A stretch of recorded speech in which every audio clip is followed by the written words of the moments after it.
This episode is presented to you by NFL Sunday Ticket, now on YouTube and YouTube TV. With NFL Sunday Ticket on YouTube and YouTube TV, you can watch your favorite teams' out-of-market Sunday games, plus watch up to 4 games at once with Multiview. Don't miss the race to the playoffs. NFL Sunday Ticket is now just $39 when bundled with YouTube TV, where you get even more football. Visit youtube.com/Spotify offer to sign up now. Lowest price on YouTube TV with base plan. Rest of 2023 season. Terms and embargoes apply. No cancellations. 'Tis the season to shine with H&M. Discover the holiday collection and find fashionable pieces for your wardrobe or for under the tree. Get inspired and dazzle with this year's glam. From tuxedo styles, bow detailed pieces, impressive prints, and more. From unforgettable looks to unforgettable gifts. With fashion finds to home decor, find it all at H&M. Treat your loved ones and yourself this season. Shop in-store or at hm.com.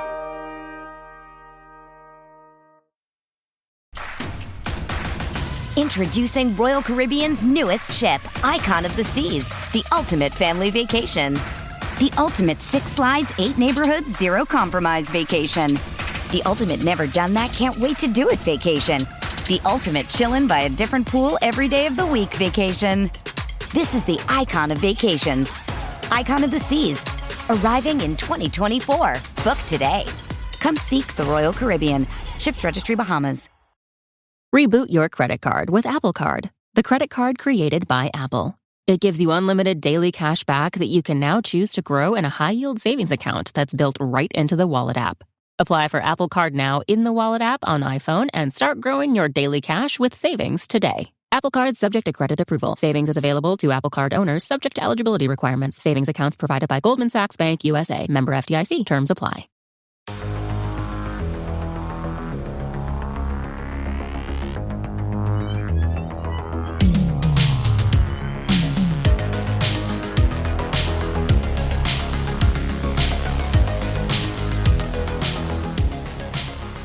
Welcome back to the Blue Turf. Eric Bergrud is with me. This is Thad Bell. We are actually at the Kansas City Soccer Dome. The world-famous Kansas City Soccer Dome. Yeah, I knew you were going to correct me there.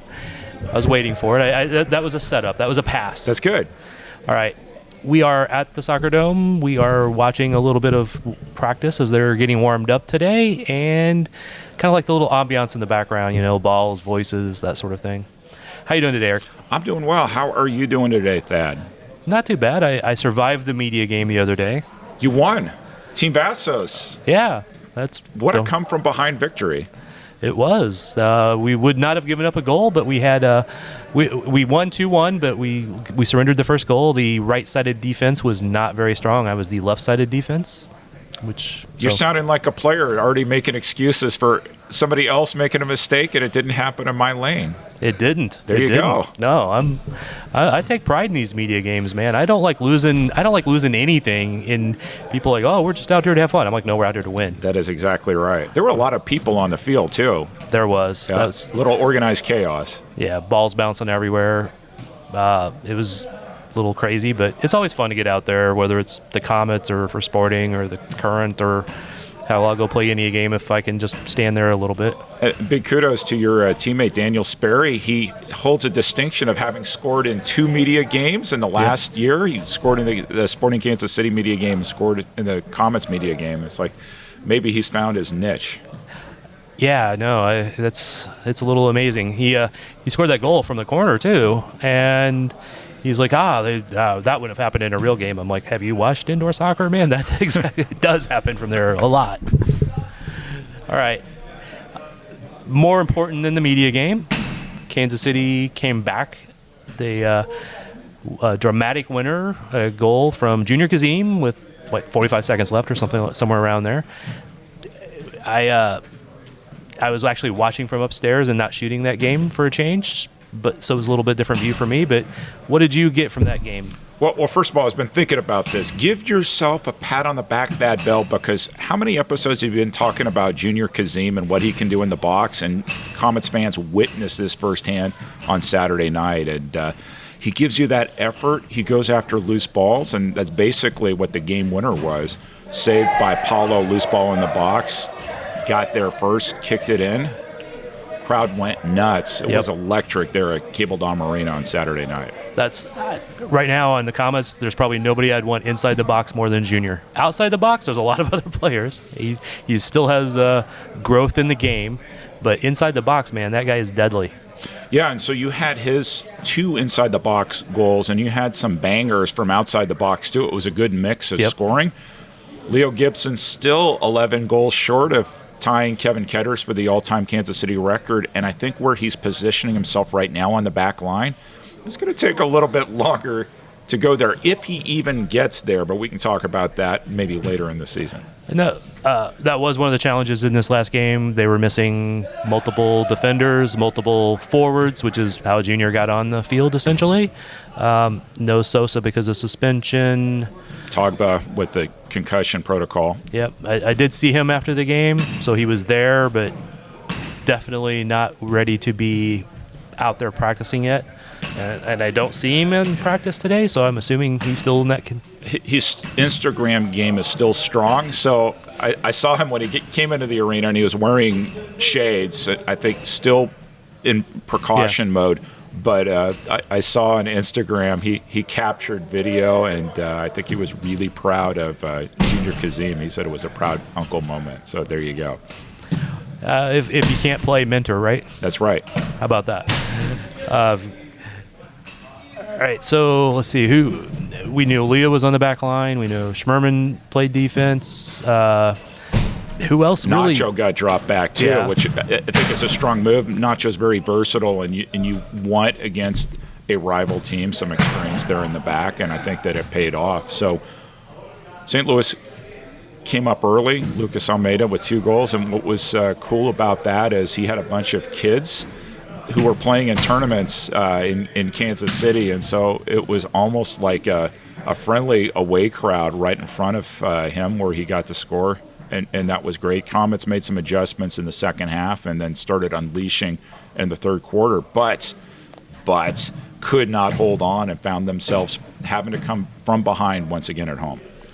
No, there for a while I thought they were going to actually cruise to a win, but no. That didn't want to make it easy. Want to make it exciting for the crowd. I'm sure that was in the game plan, right? Oh, of course it was. That's the way they scripted it, right? Yeah. Isn't that what people say, that everything's scripted? Yeah, not so much. It's just done by AI. We were never actually there. That's right. Let's see. Besides Junior, anybody else stand out in that game for you? Ray Lee on set pieces now. We've seen it now in 2 games. First at Milwaukee and then here against St. Louis. They're finding a way to get him to unleash on the set pieces. And so with John Sosa out, they had to adjust in terms of who was taking set pieces. A couple different players stepped forward, but his curling shot on the right side of the top of the arc restart is something to keep an eye on the rest of this season, because they've found a way to make it not just about John Sosa on free kicks. There are different options they're going to look at, and it causes defenses to think a little bit rather than focusing or targeting one player. Yeah, and with Sosa out, they had to find something to be a threat, and Ray Lee's a threat when Sosa is there, because actually, John obviously sets them up pretty well at times. But it would be nice to have John back for the Comets this coming game.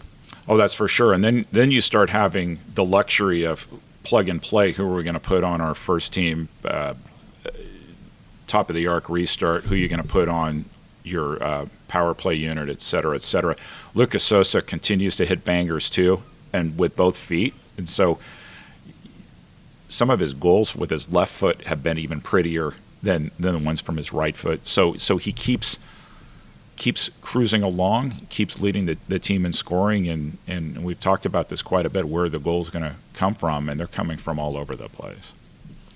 And so got the win against the Ambush. We said that we don't want to call anything a must-win, but must-wins. It was 3 points in regulation.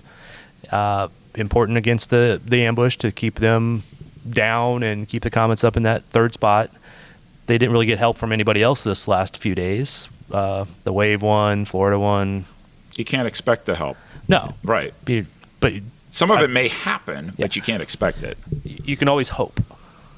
So looking ahead, home and away with Florida coming up here on Friday night, and then the following Sunday in Lakeland. And so you start you start having this conversation we've been having the last couple episodes is must win. Must wins at home and must wins are 3-point wins.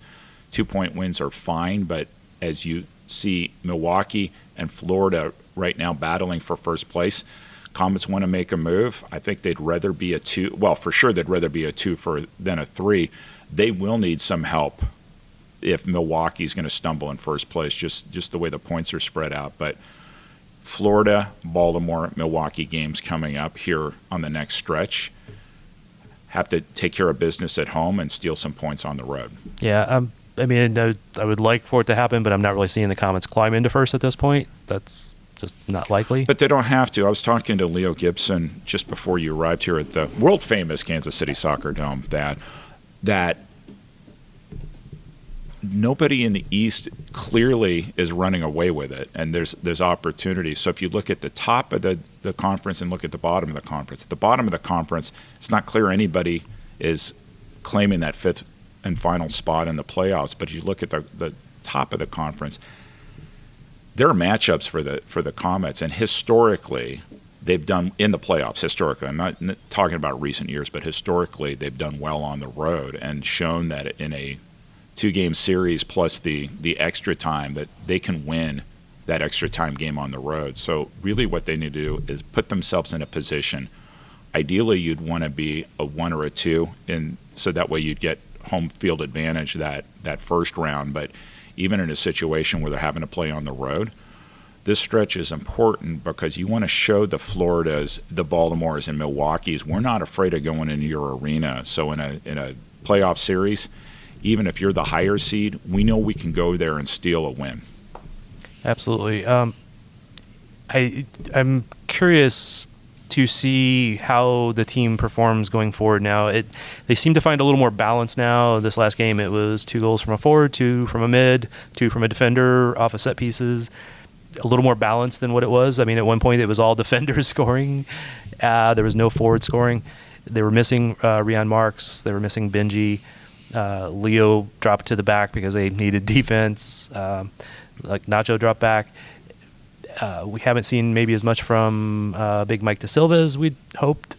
Do you feel like that maybe they are kind of rounding into the form that we expected from them, or is it just still too early to tell? So Nick Vassos and I were talking to Comets managing partner. I was like, what's his title? Managing partner Brian Budzinski after the game Saturday night, and he reminded us this is a team that we believed was set up to make that run.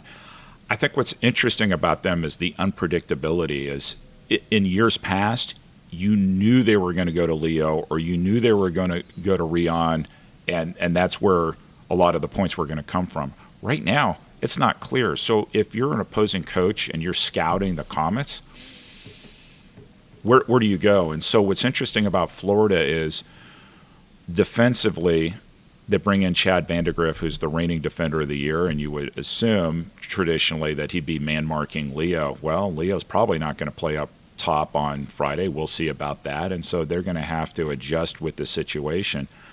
They also, like the Comets, like scoring a lot of goals and are very susceptible to the counterattack. I think there's multiple teams in this league that would rather play offense.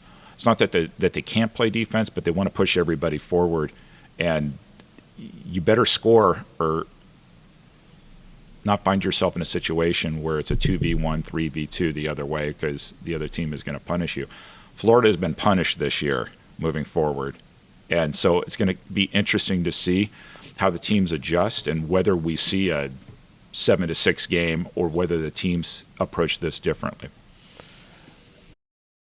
This episode is brought to you by Google Pixel, the official fan phone of the NBA and WNBA.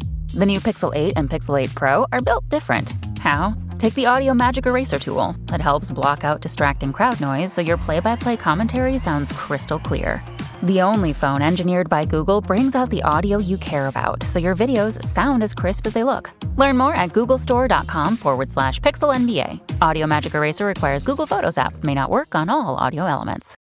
The holidays are a time to feel and create joy. And what could be more joyous than the look on her face as she unwraps a stunning new jewelry piece from Blue Nile. How about getting 50% off your purchase? Blue Nile offers premium quality, priced below traditional retail. Their online experts are available 24/7 to answer any questions and make sure you've picked the perfect gift. For a limited time, you can get 50% off at BlueNile.com. That's 50% off at BlueNile.com. Yeah, no, it will be interesting. Like you said, Florida's been good, but they've been vulnerable. Do you have any other expectations from the Comets? We still don't know the health of Rian or Benji or who will play.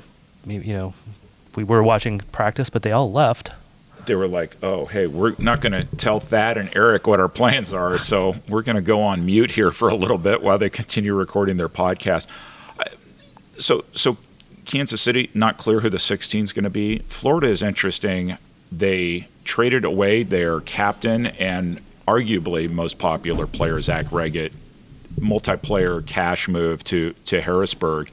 They've been battling injuries like the Comets have had, so they've been having to go plug and play. And what's even more interesting is the goalkeeping carousel in Florida. So who knows who's going to be starting in goal on Friday? They have 3 different options there, including somebody who is known more as an Instagram celebrity than a goalkeeper, Frederick, who got the win at Dallas the other night.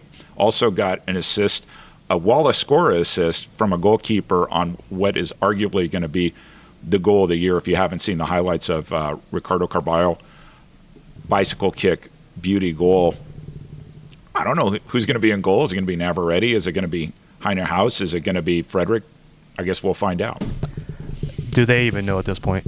Oh, I'm sure Clay Johnson knows. What's interesting, we've had a few conversations the last few years with Clay Johnson. He keeps his cards close to his vest. And so I guess we'll see when we'll see.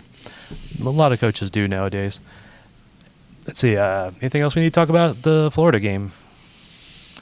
It's the pink game, which has become an annual tradition. Great opportunity for fans. If you go to Comets social media, Comets website, you can find out about a women's self-defense seminar that's going to be offered on the field, I believe at 5 p.m. on Friday. Comets will be wearing their pinks, which are always slick. Nick Bastos and I will be donning pink too, so we'll get into the spirit there. I would just expect a lot of goals in an entertaining game, but as we've said, hold serve at home, 3 points. Absolutely. In other Comets news, there was 4 players put on trade waivers. Nick McDonald, Mirko Sandovari, O'Dane Sinclair, and Sway, yep. the third keeper that we have not seen with the Comets yet. They were put on trade waivers. That's a term that I had not seen before.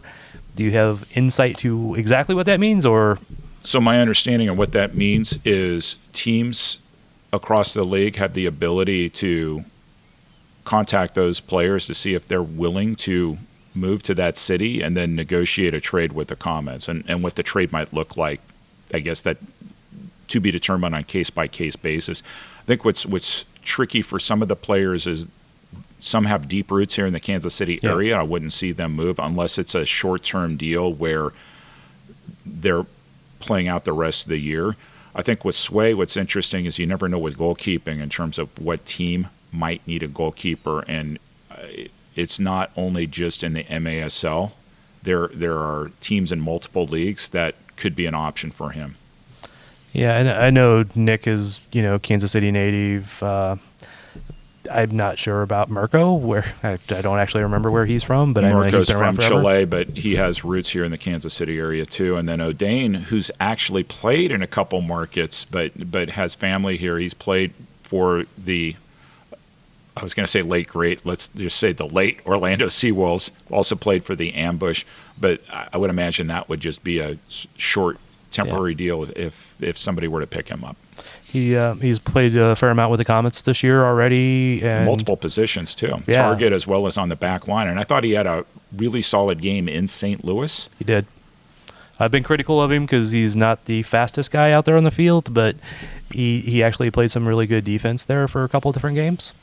Yeah, and I think part of it, I had a long-time season ticket holder come up to me or talk to me. Yeah, it was after a game looking at the roster, it's like, how come they have all these players? And so what you find out in the wear and tear and the grind of the season is injuries pop up, and Coach Leo Gibson wants to have as many options as available to him. And so you talk about players who've left. We can talk about a player who was signed this week too. Well, that was up next. I think you probably know him way better than I do. I actually know him fairly well. So his name is Jacob Jones, wearing the unusual number of 54.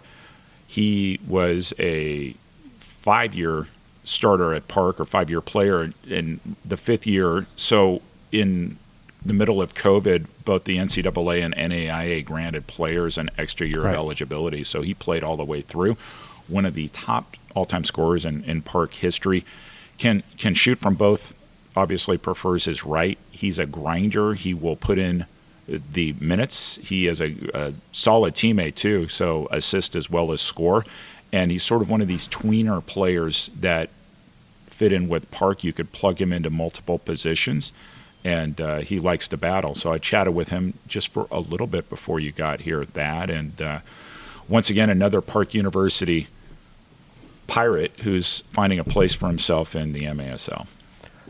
I know I've probably seen him play with Park, and I don't really remember specifically as much, but I've seen him out here at practice with the Comets. He's been around for a while, training with them long before he got signed, before he was drafted by them. And he's impressed me. I'm not saying he's going to go out there and be like the superstar, but he's a guy that once he gets a little game experience, I would have no problem with him being out there on a regular shift from what I've seen so far. So I'm going to draw a contrast for you with somebody we haven't talked about who scored a goal on Saturday night. That's Milos Vucic. So Milos Vucic has played in Europe, has played in the Champions League, so his soccer pedigree is fantastic. The challenge is adjusting to indoor soccer when that's not your norm. Jacob Jones clearly hasn't played in the Champions League, has played college soccer, but he has played a lot of indoor growing up in Kansas City, and so that transition from the outdoor game to the indoor game may be less of a hurdle for him than somebody who doesn't have that background and experience. And so I get a little less excited when people want to talk about soccer pedigrees for players coming into the MASL. It's really more of a how quickly can you adapt to the game. There are a lot of skilled players in this league. We were raving about Monterey. How you adjust to the indoor game, that's the challenge. And so some people rise to that challenge, other people struggle. And this isn't just a recent phenomenon. You can go back to the early days of the Comets. All-American players who came from college into the indoor game, some had a hard time making that adjustment. Others did better. We've seen that with MLS players, national team players even coming into the game, and they show their skill, they score a spectacular goal, but they don't contribute to the team being better because they don't know how to, the tactics, the strategy, how you play the actual game other than what the part that does carry over from outdoor. So let's talk about people who have been able to do this a long time, like Leo Gibson, like Ian Bennett.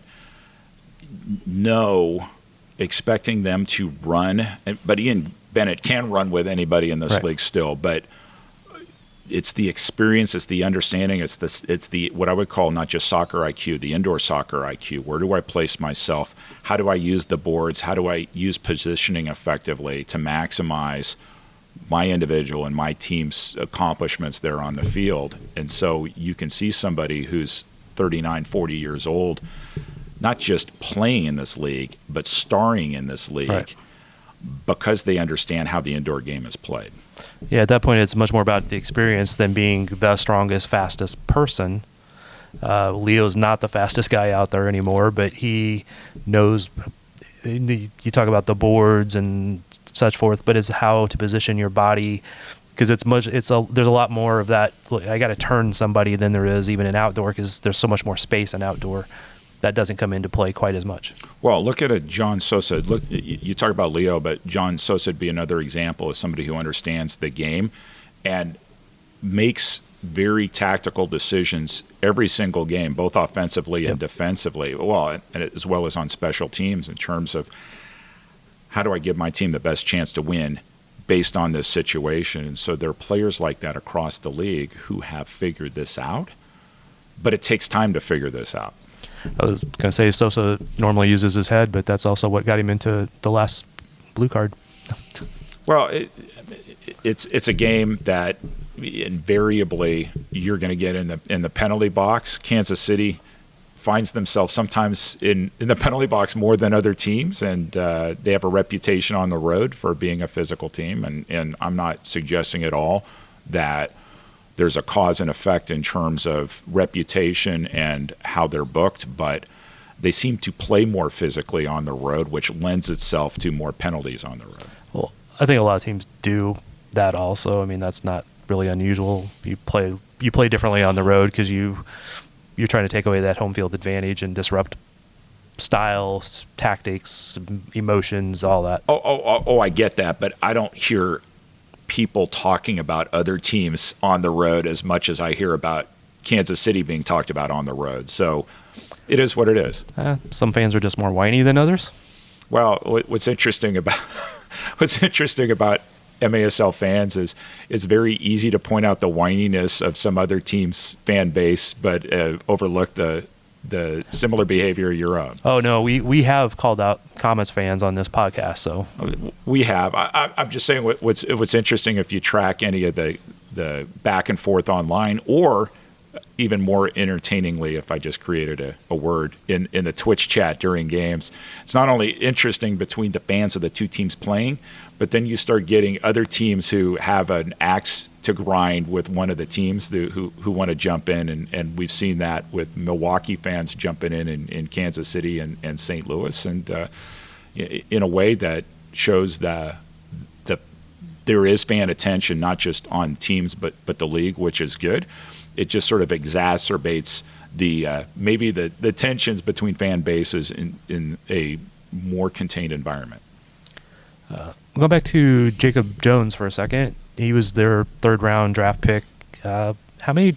I've not seen a ton of draft picks signed so far this year. I mean, there's been a few. I've seen some comments about it. So let's walk back to what the league has done this year. First of all, there was a combine that took place in October. Let's just call it a free agent combine. And so there was an opportunity for players to nominate themselves for eligibility for the combine. And so that was phase one. And phase two was a college draft. Now keep in mind, the college draft took place in December in the middle of people's senior year. So not everybody would be in a position where they want to play right away. In some cases, there was a gamble that we're gonna try to gamble on a local player who may or may not be interested in indoor, but we want to hold their rights, which teams hold their rights up until next December. But also keep in mind this is the first year of this league's draft, and so it's going to take some time to build those relationships with college coaches, with players right, who see this as a pathway in. I was texting back and forth with an official from the Heart of America Athletic Conference yesterday, and I mentioned that if you look at what the Comets have just done, and now bringing in another Heart player, Jacob Jones from Park University, there are 7 or 8 Heart players, not just Park, but 3 from Central Methodist University, which has been one of the dominant schools in the NAIA. And so the more that players see this as an opportunity, it will expand interest in the draft and probably, I guess you'd call it a conversion rate, percentage of players drafted who wind up signing. Well, I know the Comets really took a kind of a long shot on the first round pick that was worth taking.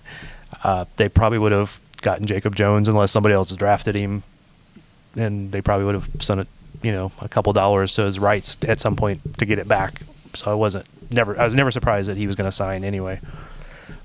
But yeah, it's something that plagues all the soccer drafts, that when they take place, people are in their senior year, and I know Sporting, their first round draft pick went back to school, so he'll probably report in like May, and they'll probably end up signing him to their 2 team just to have him available. the KC Current, one of their draft picks, is staying in school until she's done also. So it's really common in the soccer world for that to be the case. It was just I just had not seen a ton of them from MASL be signed so far. But well, a couple different examples. I know Milwaukee signed immediate play option, and then Skylar Funk, who we should see on Friday, who's already scored for Florida. So there have been some targeted examples.